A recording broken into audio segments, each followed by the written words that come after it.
Assalamualaikum warahmatullahi wabarakatuh. Waalaikumsalam warahmatullahi Waalaikumsalam warahmatullahi Waalaikumsalam wabarakatuh. warahmatullahi wabarakatuh. Bentar, saya besarkan dulu. Dengar suara saya ya?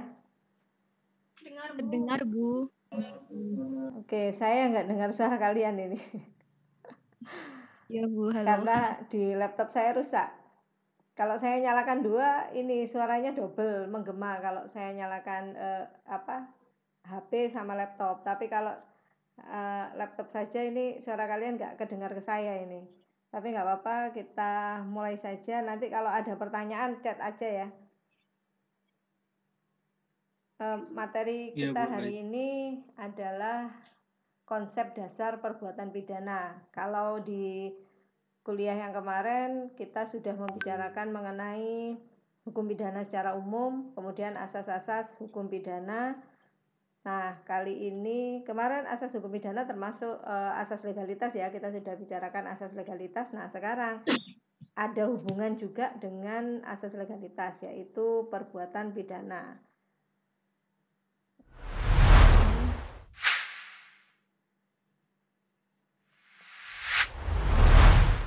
Oke.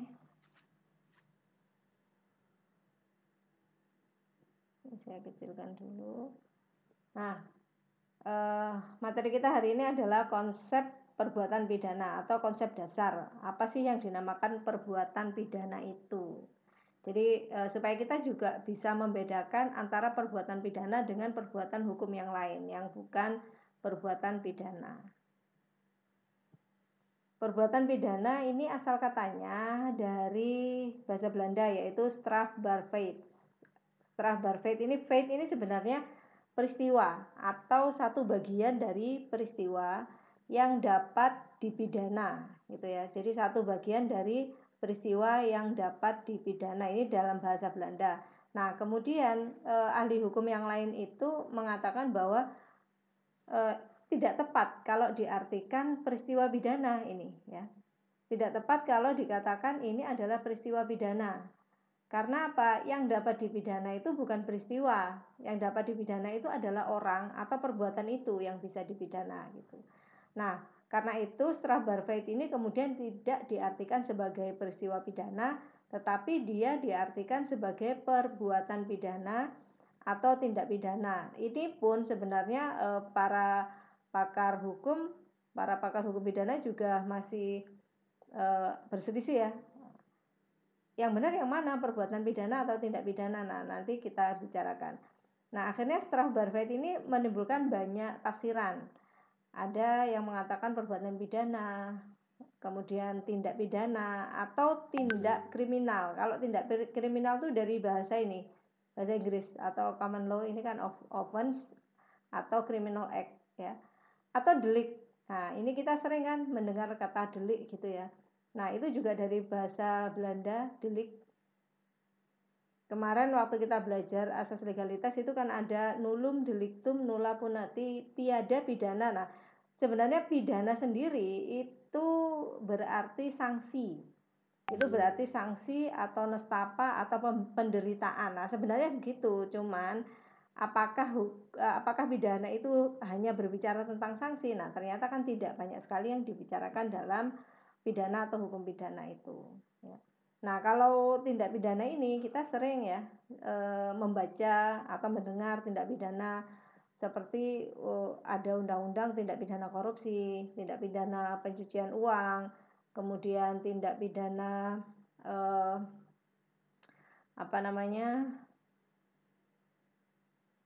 perdagangan orang, tindak pidana perbankan dan lain sebagainya. Jadi banyak sekali. Kemudian kemudian untuk definisi perbuatan pidana ini ada beberapa pakar yang menyatakan beberapa definisi itu. Salah satunya adalah ini Mulyatno. Mulyatno mengatakan perbuatan pidana adalah perbuatan yang dilarang oleh suatu aturan hukum. Nah, ini nanti saya jelaskan yang saya beri merah ya. Perbuatan yang dilarang oleh suatu aturan hukum. Larangan mana? Maksudnya ini perbuatan yang dilarang. Larangan mana disertai dengan ancaman atau sanksi yang berupa pidana bagi yang melanggar larangan tersebut. Nah, sekarang ini kita jelaskan yang perbuatan. Perbuatan itu apa sih? Gitu. Nah, perbuatan di sini dalam arti adalah perbuatan positif. Perbuatan positif itu dengan melakukan sesuatu ya, dengan perbuatan nyata. Kemudian atau negatif. Jadi ada dua perbuatan.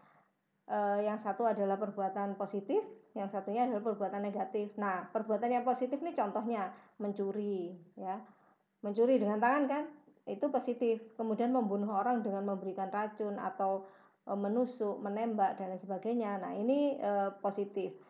Kalau yang negatif itu dia berupa pengabaian atau melalaikan. Contoh ya, dipanggil menjadi saksi di sebuah pengadilan. Nah, itu kan wajib hukumnya. Kalau dia tidak datang, ini merupakan suatu perbuatan yang negatif. Jadi kena pidana, merupakan perbuatan pidana yang negatif ya. Dengan tidak melakukan sesuatu, justru dia terkena pidana. Nah, ini saya hapus dulu karena ada di bawah ya.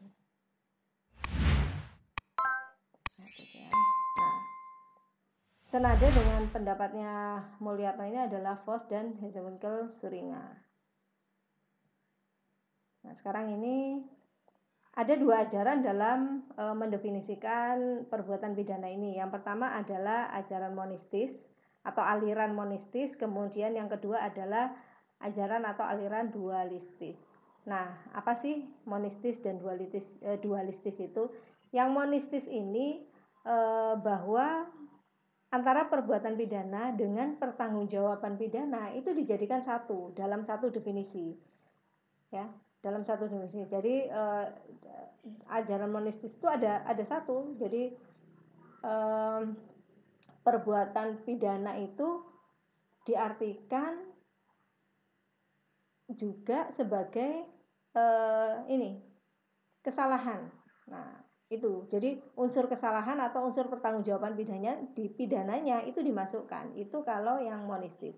Kalau yang ajaran dualistis ini dipisahkan. Jadi tidak ada unsur kesalahan atau pertanggungjawaban pidana di situ. Nah, ini kan contohnya yang pendapatnya Mulyatno tadi. Nah, Mulyatno ini berarti dia menganut ajaran dualistis. Karena di sini tidak ada tentang kesalahan ya, ini di definisinya ini tidak ada tentang kesalahan dan tidak ada tentang pertanggungjawaban. Jadi tidak disinggung. Kemudian ini, nah, Utrecht ini menguatkan. Jadi Utrecht ini sebenarnya menguatkan pendapat Mulyatno atau pendapat Mulyatno bisa dihubungkan dengan pendapatnya Utrecht tadi. Jadi yang namanya peristiwa pidana atau delik itu adalah perbuatan. Nah ini ya, perbuatan atau handelen ya, bahasa Belandanya handelen atau dan positif. Jadi perbuatannya sama dengan yang saya jelaskan tadi, perbuatannya itu ada yang positif, ada yang negatif ya. Yang positif tadi sudah saya contohkan maupun yang negatif. Ya, yang negatif itu adalah tadi perbuatan pengabaian atau melalaikan. Itu yang negatif. Oke, kita lanjut. Nah, ini menurut Ernst Gade ini dia menganut pandangan monistis ya, menganut pandangan monistis. Kalau Mulyatno tadi kan dualistis. Nah, kalau Ernst Gade ini pandangan monistis. Dia mengartikan perbuatan pidana itu adalah kelakuan manusia atau handelen tadi ya. Kelakuan manusia yang memenuhi rumusan delik. Nah, memenuhi rumusan delik. Kenapa harus memenuhi rumusan delik? Karena harus mengimplementasikan apa yang dinamakan asas legalitas tadi. Nah, kan waktu yang lalu kita sudah bicara asas legalitas, bahwa asas legalitas itu mengandung 3 makna juga ya. Jadi dia lex scripta, hukum itu harus tertulis. Kenapa harus tertulis? Supaya penegak hukum tidak semena-mena merubah-rubah dan mengganti aturan hukum itu ya. Jadi harus tertulis lex scripta. Kemudian ada lex certa. Lex certa itu harus cermat, tidak boleh multitafsir begitu, meskipun boleh ditafsirkan tapi nggak boleh terlalu istilah anak muda sekarang itu GJ gitu ya, GJ nggak jelas gitu. Terus kemudian yang ketiga adalah lex stricta, apalagi ini hukum pidana sifatnya mengikat, jadi dia harus strict. Nah, strictnya hukum pidana itu ditandai oleh apa? Ditandai oleh adanya sanksi. Jadi di setiap pasal itu ada sanksi, misalkan pembunuhan ya. Misalkan pembunuhan itu kan di situ ada sanksinya. Telah melakukan pembunuhan, saat tindak pidana pembunuhan dengan dihukum dengan pidana penjara selama-lamanya 15 tahun. Kemudian pencurian, pidana penjara selama-lamanya 5 tahun gitu dan seterusnya. Nah, NSKD ini mengatakan kelakuan manusia memenuhi rumusan delik ya. Kemudian bersifat melawan hukum dan dapat dicela. Nah, ini. Jadi ini yang mengacu pada adanya unsur kesalahan atau pertanggungjawaban pidana. Nah, maka dia menganut pandangan yang monistis.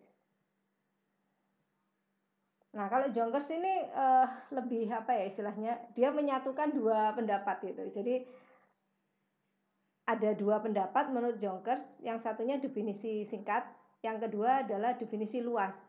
Yang definisi singkat ini adalah yang dualistis. Perbuatan pidana adalah suatu perbuatan yang menurut undang-undang dapat dijatuhi pidana. Itu aja. Dapat dijatuhi pidana, tapi tidak memasukkan unsur pertanggungjawaban atau kesalahan. Tapi yang definisi luasnya itu ada. Ini ya. Jadi perbuatan yang dilakukan dengan sengaja atau alpa. Nah, kalau kita bicara sengaja atau alpa, itu adalah kita memasuki materi pertanggungjawaban pidana. Di pertanggungjawaban pidana itu nanti akan dibicarakan tentang kesalahan. Nah, yang kesalahan ini itu dibagi menjadi dua. Ada kesengajaan dan ada kealpaan. Yang dilakukan dengan melawan hukum oleh seseorang yang dapat dipertanggungjawabkan. Nah, jadi Jonkers ini menganut aliran yang mana? Dua-duanya gitu. Menganut aliran dua-duanya, monistis dan dualistis. Kemudian ini, akhirnya apa? Akhirnya dapat kita rumuskan. Jadi rumusan yang paling banyak dipakai dan ternyata di KUHP kita ternyata menggunakan ini, ada yang monistis, ada yang dualistis memang gitu. Nanti saya tunjukkan ada beberapa pasal yang ini, yang monistis gitu ya. Nah, akhirnya ini kita simpulkan begini, rumusan sederhana dari dua pandangan. Tindak pidana adalah perbuatan yang dilakukan atau tidak dilakukan yang bersifat melawan hukum, yang dilakukan dengan kesalahan oleh pelaku. Nah, ini kan bicara kesalahan ini berarti kan sudah masuk ke pertanggungjawaban pidana. Ya. Itu. Nah, kemudian elemen-elemen perbuatan pidana. Elemen-elemen perbuatan pidana ini seperti begini. Nah, ini saya punya laptop ya. Saya punya laptop. Laptop ini ada elemen-elemennya di dalamnya gitu. Ada layar LCD-nya misalkan, terus kemudian ada speakernya, ada kameranya dan lain sebagainya. Nah, itu elemen ya, elemen-elemen perbuatan pidana. Nah, apa saja sih elemen-elemen perbuatan pidana itu? Yang pertama adalah perbuatan yang terdiri dari kelakuan dan akibat ya. Jadi kelakuan dan akibat dalam perbuatan pidana ini tidak bisa dipisahkan ya. Jadi dia menyatu, tidak bisa dipisahkan. Ada perbuatan handelen dan ada akibat atau gefok. Nah, akibat ini kadangkala itu terpisah oleh jarak dan waktu. Tetapi itu tetap menjadi satu kesatuan. Contoh, seseorang menusuk ya. Jadi misalkan si A menusuk si B begitu ya. Tetapi tidak langsung meninggal dunia. Jadi akibatnya itu tidak ada. Nah, kemudian ada seseorang yang menolong, dibawalah B ke rumah sakit. Nah, setelah 1 minggu baru si B meninggal dunia. Nah, ini kan ada jarak waktunya. Tetapi bukan berarti si A tadi tidak melakukan perbuatan pembunuhan. Dia melakukan meskipun akibatnya itu tidak langsung seketika itu. Nah, contoh yang lain yang terpisah jarak itu kalau misalkan si B ketika ditusuk itu kemudian dia pergi. Ya, jadi misalkan dia ditusuk di Malang, kemudian dia pergi ke Jakarta misalkan. Nah, kemudian di Jakarta itu dia meninggal dunia. Nah, bukan berarti tidak ada akibat, ada, cuman terpisah jaraknya gitu. Kemudian hal ihwal atau keadaan yang menyertai perbuatan ya. Ini nanti dibaca di pasal 345. Ini intinya begini. Barang siapa yang mendorong seseorang untuk melakukan bunuh diri. Nah, begitu ya, saya pasnya nggak hafal juga. Nah, kemudian orang itu akan dipidana kalau orang yang dibujuk atau didorong atau difasilitasi. Jadi ada orang mau bunuh diri difasilitasi gitu ya. Orang ini akan kena pidana kalau orang yang dibujuk tadi itu benar-benar melakukan tindakan bunuh diri. Tapi kalau dia mendorong, memberikan fasilitas, misalkan ini loh racun, ini gampang matinya, pokoknya cepet deh gitu, misalkan begitu ya. Tapi orang itu tidak melakukan bunuh diri, tindakan dia tadi memberikan fasilitas dan mendorong atau membujuk orang untuk melakukan bunuh diri, ini tidak dapat dipertanggungjawabkan gitu. Jadi tidak dikenakan pidana. Kemudian keadaan tambahan yang memberatkan pidana, ini ada di pasal 351 ya. Di pasal 351 ini tentang penganiayaan ya. Penganiayaan dipidana dengan pidana selama-lamanya 2 tahun 8 bulan ya. Ini yang dimaksud adalah penganiayaan biasa. Nah, jika ini di ayat 2-nya, jika penganiayaan tersebut menyebabkan orang lain luka berat, nah untuk luka beratnya kalian bisa lihat di pasal 90 ya. Untuk luka beratnya itu dipidana dengan pidana selama-lamanya 5 tahun gitu. Nah, kalau perbuatan tadi mengakibatkan orang meninggal dunia, maka dipidana dengan pidana penjara selama-lamanya 7 tahun. Nah, itu kan yang luka berat dan meninggal dunia itu adalah keadaan tambahan. Keadaan tambahan yang memberatkan pidana. Jadi pidananya kan semakin berat. Tadi kan 2,8, terus kemudian menjadi 5 tahun, kemudian menjadi 7 tahun. Nah, kemudian ini unsur melawan hukum yang objektif ya. Unsur melawan hukum yang objektif ini maksudnya tindakan nyatanya atau perbuatan nyata ya, atau dasein ya. Jangan asing dengan kata-kata dasein. Dasein itu di dunia lahir, dunia nyata, dunia lahir, atau actus reus kita nyebutnya. Actus reus itu tindakan nyata itu ya. Kemudian unsur melawan hukum yang subjektif itu sikap batin. Jadi sikap batin ada di dalam hati, ada di dalam pikiran gitu. Atau dasolen. Dasolen itu dunia soul. Soul itu ruh ya, dunia ruh gitu. Atau kita menyebutnya juga bisa mensrea ya. Bisa menyebutnya mensrea. Nah, ini sebenarnya elemen ini adalah pendapatnya Mulyatno. Ini pendapatnya Mulyatno. Nah, padahal di definisi perbuatan pidana tadi Mulyatno itu menganut ajaran yang dualistis. Tetapi di elemen ini beliau menyebutkan elemennya ada monistis di elemen-elemennya. Nah, ini kan jadi ini masuk ke mens rea atau masuk unsur kesalahan atau penangguhjawaban pidana. Kalau yang ini hanya objektif. Jadi berdasarkan perbuatan pidana yang sudah diatur dalam suatu aturan hukum. Nih. Sekarang unsur-unsur perbuatan pidana. Jadi elemen-elemen dan unsur-unsur itu sebenarnya hampir sama. Cuman elemen itu membicarakan perbuatan pidana secara intrinsik dari dalam atau kontekstual ya. Tapi kalau yang unsur-unsur ini tekstual.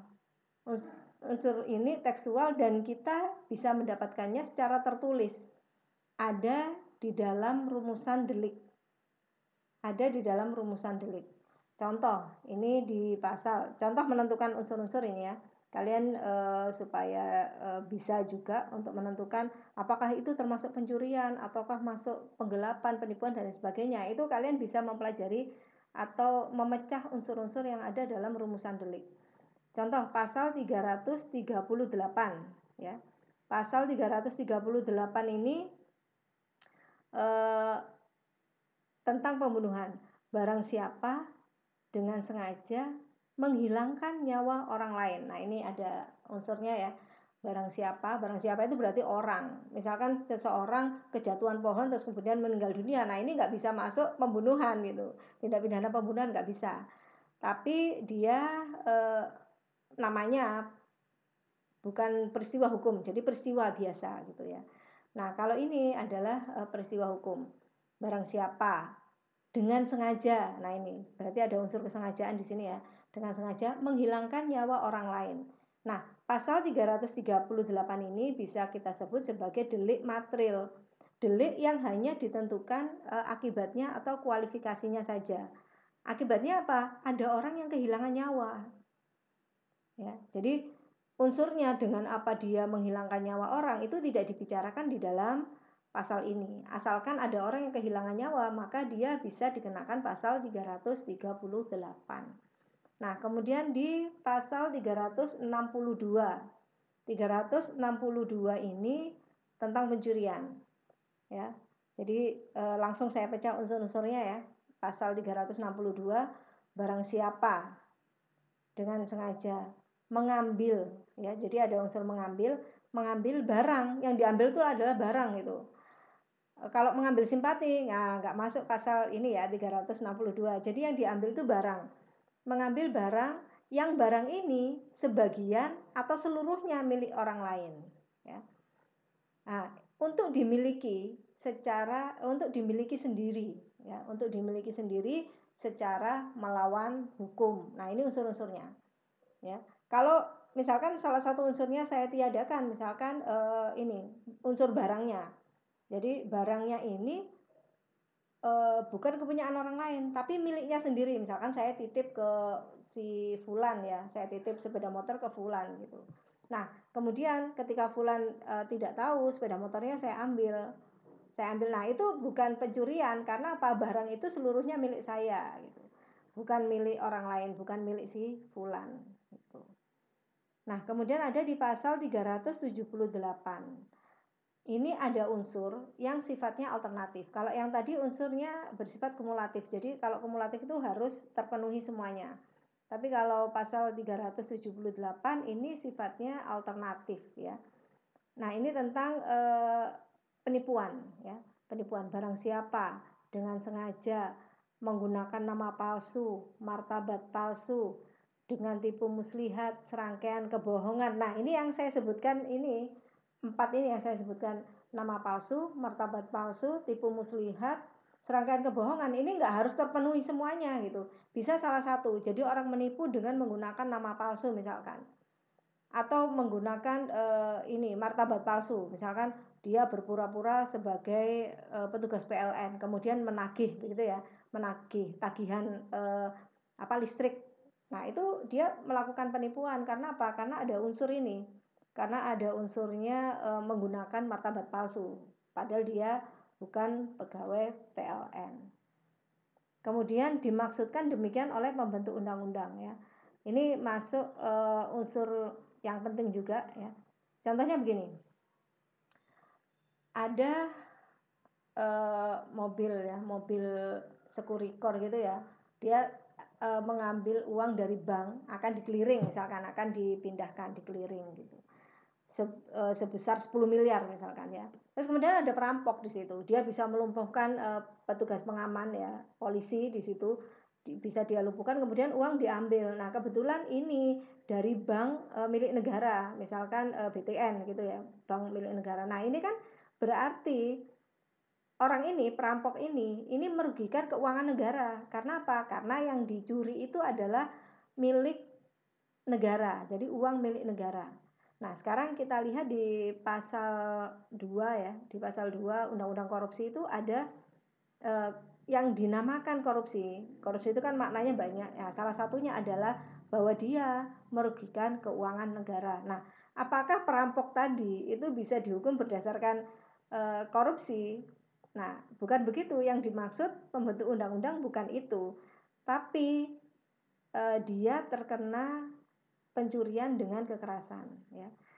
Kalau kita dengar kata-kata perampokan, itu dalam bahasa KUHP kita itu adalah pencurian dengan kekerasan atau masuk ke pasal 365. Nah, ini slide yang terakhir. Jenis-jenis delik. Ini ada kejahatan dan pelanggaran. Nah, kalau kejahatan itu dinamakan ya res delicten. Delik tadi kan perbuatan pidana, res delicten atau delik yang melanggar hukum. Kan kita tahu kalau hukum itu ada yang tertulis dan ada yang tidak tertulis ya. Itu res delicten. Nah, kejahatan ini sifatnya universal. Maksudnya universal tuh di semua negara ya, di semua tempat perbuatan itu sudah dianggap perbuatan jahat. Memang dianggap perbuatan yang jahat itu. Contohnya apa? Contohnya ada pembunuhan. Kemudian ada pencurian, perkosaan. Nah, ini kan dianggap perbuatan jahat. Kemudian ini perbuatan ini memang malainsi sebutnya. Nanti kalian coba browsing apa sih malainsi itu. Malainsi itu memang dia dari dulu zaman Nabi Adam sampai Adam Jordan sekarang itu dikatakan sebagai perbuatan yang jahat gitu. Ya. Nah, beda dengan pelanggaran. Kalau pelanggaran atau biasanya kita sebut tipiring atau tindak pidana ringan ya. Pelanggaran ini disebut sebagai wet delicten. Kalau wets itu berarti undang-undang. Nah, wets undang-undang ini berarti dia tertulis. Dia tidak bisa dikatakan sebagai pelanggaran atau tindak pidana kalau belum dimasukkan ke dalam undang-undang atau peraturan. Beda dengan kejahatan. Kejahatan bisa, itu yang namanya melawan hukum yang material. Melawan hukum yang material itu walaupun tidak diatur dalam undang-undang, kalau dia merugikan orang lain, berbuat jahat kepada orang lain gitu, itu masih bisa dikatakan kejahatan, telah melakukan kejahatan. Ya, kalau pelanggaran itu misalkan ya, kalau pelanggaran ini berarti dia berbeda antara satu negara dengan negara yang lain, itu berbeda. Gitu. Misalkan menggunakan helm di tempat kita di Indonesia itu merupakan pelanggaran, tapi beda. Misalkan di mana Arab Saudi misalkan beda. Misalkan bigami ya, dalam KUHP kita itu ada bigami. Kemarin sudah kita bicarakan bigami itu menikah dua gitu. Menikah dua kali. Padahal pernikahan yang kedua itu menjadi penghalang bagi dia untuk melakukan pernikahan itu. Nah, tapi di Arab Saudi tidak. Nah, itu pelanggaran. Di KUHP kita, kalau kalian ingin tahu pelanggaran-pelanggaran itu apa, ada di buku ketiga. Jadi kita punya KUHP itu ada 3 buku. Buku yang pertama ketentuan umum, buku yang kedua itu adalah berisi kejahatan ya. Kejahatan banyak ya, kejahatan terhadap harta benda, kejahatan terhadap nyawa, kejahatan terhadap pemerintahan gitu. Kemudian buku yang ketiga itu berisi pelanggaran. Nah, kemudian delik formil dan material ini yang saya jelaskan, yang saya contohkan tadi pasal 338 tentang pembunuhan dan pasal 362 mengenai pencurian. Kemudian ada delik komisionis, omisionis dan komisionis per omisionem komisa. Nah, delik komisionis ini adalah delik yang dilakukan dengan perbuatan. Delik yang dilakukan dengan perbuatan, misalkan membunuh itu dengan menusuk, memberikan racun, memukul dengan kayu dan lain sebagainya. Ini adalah delik komisionis. Kemudian delik omisionis ini sama dengan delik yang negatif tadi itu. Dia tidak melakukan suatu perintah ya. Jadi KUHP kita itu sebenarnya berisi larangan dan perintah ya. Misalkan itu tadi diperintahkan untuk menjadi saksi di satu pengadilan tetapi tidak datang. Nah, ini dia terkena ini. Omisionis, delik yang negatif. Kemudian kalau ini komisionis per omisionem komisa, ini dengan tidak melakukan sesuatu dia sudah melakukan tindak pidana. Nah, contoh apabila ada orang yang akan tenggelam ya. Ini ada si fulan melihat orang akan tenggelam, tapi si fulan diam saja, sedangkan dia sebenarnya bisa menolong, dia bisa berenang, tapi diam saja, dia amati sampai seberapa lama ya orang itu mulai tenggelam sampai meninggal dunia gitu. Itu berapa lama diamati sama dia. Nah, ini si fulan ini bisa dikenakan pidana gitu. Bisa dikenakan pidana karena apa? Karena dia membiarkan orang lain dalam keadaan bahaya. Kemudian ada delik umum dan delik khusus. Delik umum ini adalah delik yang bisa dilakukan oleh siapa saja. Nah, delik umum ini yaitu tadi ada di KUHP. Kalau pengen tahu delik umum ya di buku kedua tentang kejahatan atau yang pelanggaran. Nah, kalau delik khusus ini biasanya dia diatur dalam undang-undang tersendiri. Misalkan undang-undang perdagangan orang. Nah, ini delik khusus.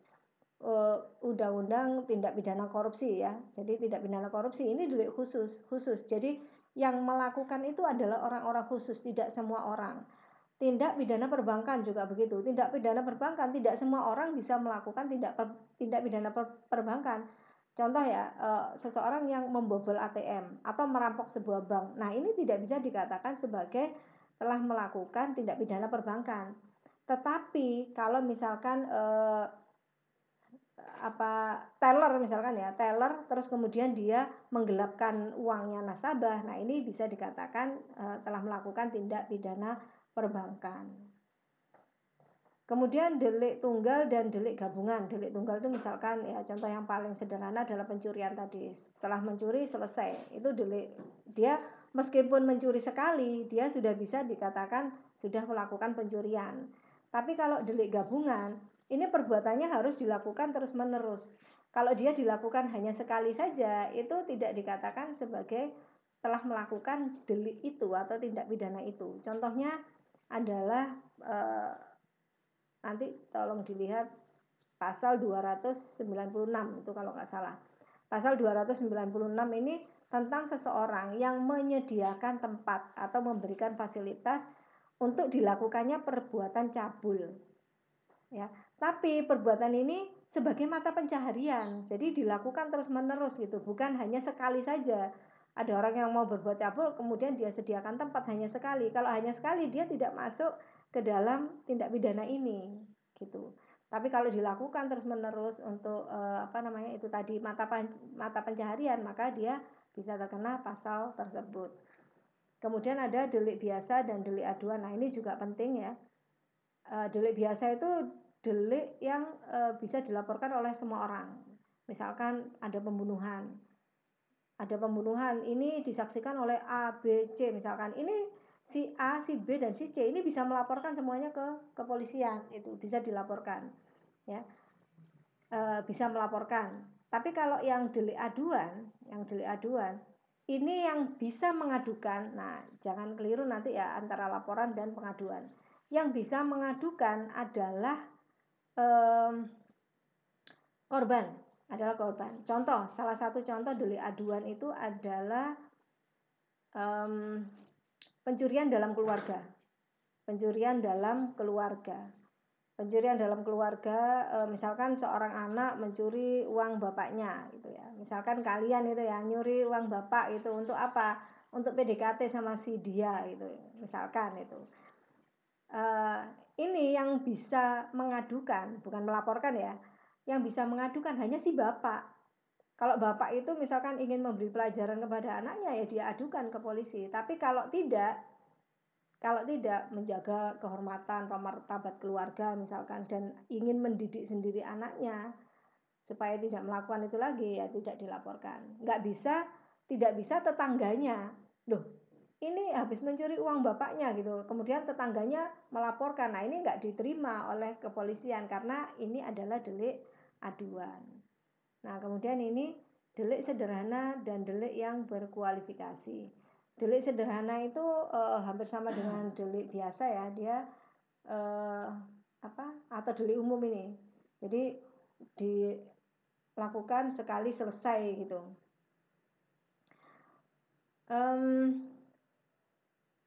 Contohnya pencurian. Jadi dia selesai.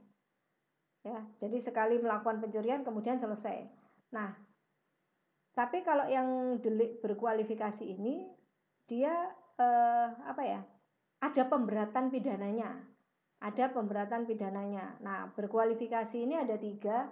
Berkualifikasi karena akibatnya. Contohnya penganiayaan tadi. Tadi kan sudah saya sebutkan, saya contohkan penganiayaan ya.